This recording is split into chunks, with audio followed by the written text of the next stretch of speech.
Aquarius, sun, moon, and rising. This is your tarot reading for the week ahead.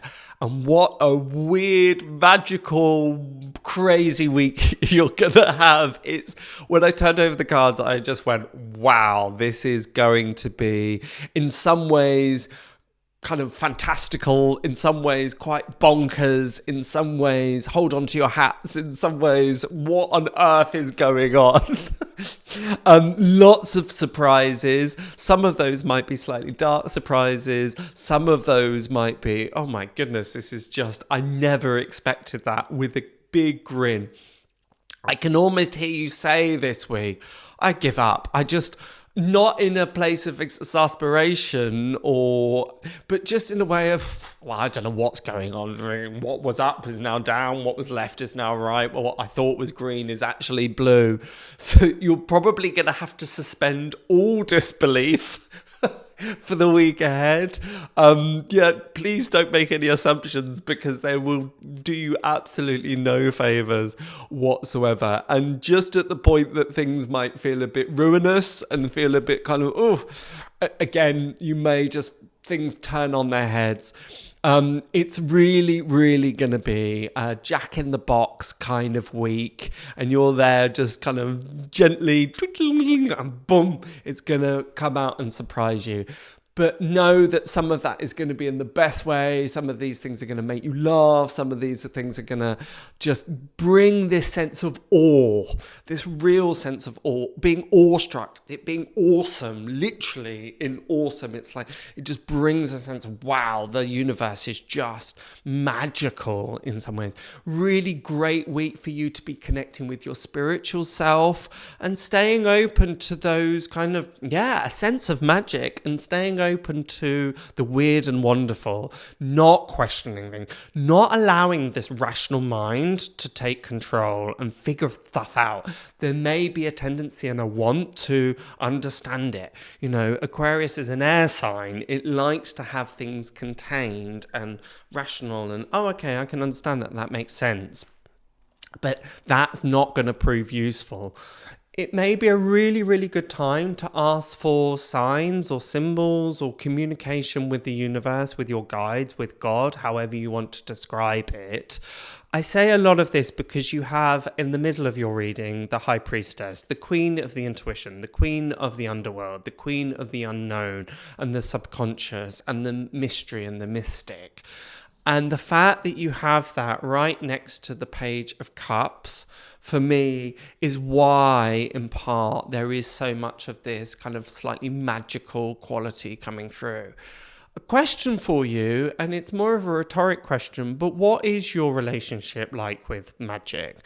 Now, often when I say magic, people would assume Harry Potter with the wand and riding a broomstick, and I don't necessarily mean that. I mean that in terms of the fantastical, or a sense of sparkle, the sense of the unexplained, the things that go outside of the realms of the everyday.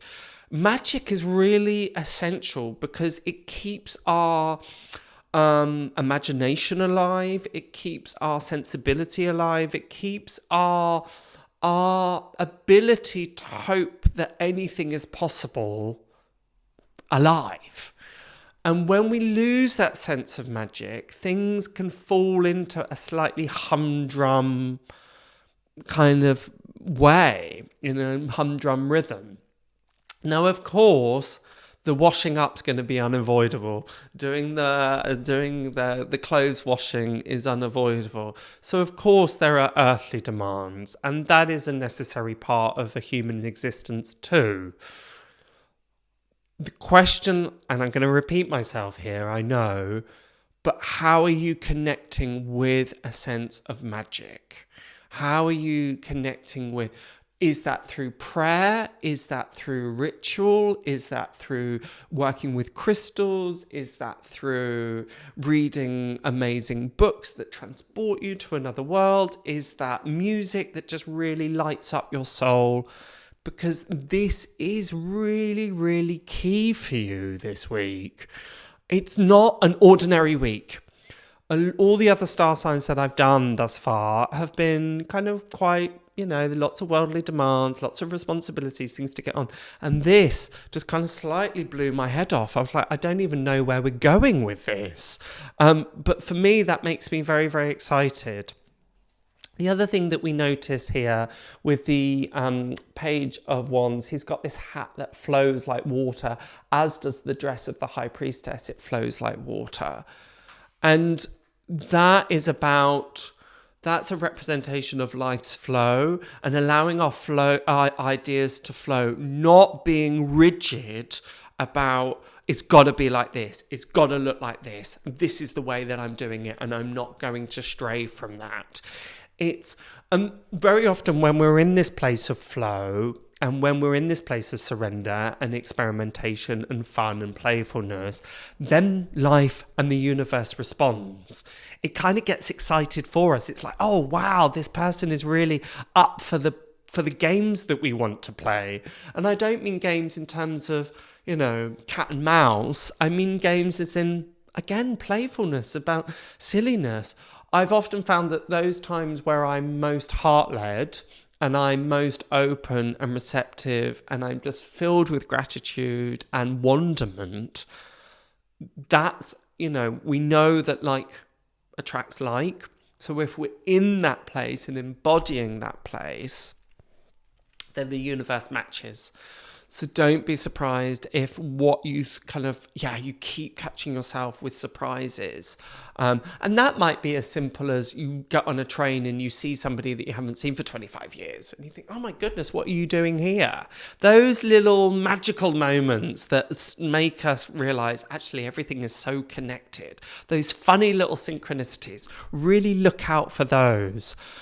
Again, just before the High Priestess, we have the Tower card here. This is partly why I said that you may have some kind of dark surprises and some pleasant surprises. If you look at the triptych here, you've got the kind of black of Boaz and the white of Yakin, the two towers that are beside the High Priestess, and here you've got all of this similar color, and then here it's all this similar color. We have a tendency as human beings to see everything in quite binary terms, in black and white, and actually knowing that things are much more grey. So I would really encourage you this week to suspend any preconceived ideas, any judgments really.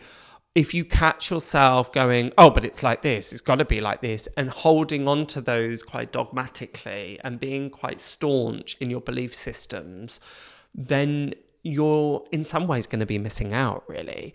Sometimes when we're able to suspend our preconceived notions or our belief systems, it's important to have a belief system. It's good to know what you believe in. A lot of people don't. But also there's benefit to, actually, I'm just going to put those to one side and see what comes up. Just be open and responsive. It's interesting because you have the Chariot card, which also has this black and white aspect. So it's wanting to see things in these very binary terms is going to be a bit of a honey trap. In some ways, and it's going to want to pull you in either directions. We like certainty as the human beings, as a species. We love certainty. We love to know what's coming up next. We love to be in control of things, but realistically, we're in control of nothing. It's all a complete illusion. So you being able to just go, okay, I accept that as the truth, and I'm open to whatever. And I would really encourage you to use that as a mantra this week of, I'm just open to anything that will happen. The good, the bad, the ugly, the exciting, the dull. I'm just here for it. I'm here for the party. I don't have to be in the driving seat this week. I don't have to squeeze it tight and really wrangle what's going to happen next.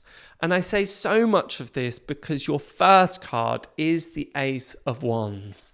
And that is really embracing a sense of excitement, a sense of joy and creativity. It's about passing on the baton and happily receiving the baton. When I look at the Ace of Wands, I often think about the baton that lights that Olympic torch and all of those things that have preceded us as well. And what are we carrying through? What are we being handed down to share? What are we being handed down from our guides, from the universe, as this amazing gift that we just run forward with? We don't question why. We don't figure out, oh, why is it this baton? Why is it this shape? What does it look? Why was it given to me? No, you just run with it. Just go with it. So this is really, really my encouragement for you. Just run with it. Just go with it and see where it takes you. Okay, I hope that helps. And hopefully I'll see you next week. Bye for now.